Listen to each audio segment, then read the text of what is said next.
শেখ হাসিনার বিচারের দাবিতে কেন্দ্রীয় কর্মসূচির অংশ হিসেবে কিশোরগঞ্জের নিকলী উপজেলা যুবদলের আয়োজনে বিক্ষোভ মিছিল ও সমাবেশ অনুষ্ঠিত হয়েছে।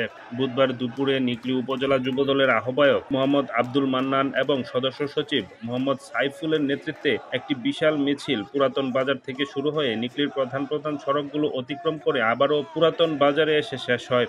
যুবদলের আহ্বায়ক মোহাম্মদ আব্দুল মান্নান তার বক্তব্যে আওয়ামী লীগের শাসনামলে গুম, খুন, হত্যা, নির্যাতন, নিপীড়ন এবং সর্বশেষ বৈষম্য বিরোধী ছাত্র আন্দোলনের ছাত্র জনতার উপর নির্বিচারে গুলি বর্ষণ করে শত শত প্রাণ কেড়ে নেওয়ার ঘটনায় সরাসরি নির্দেশদাতা শেখ হাসিনার বিচারের দাবি করেন।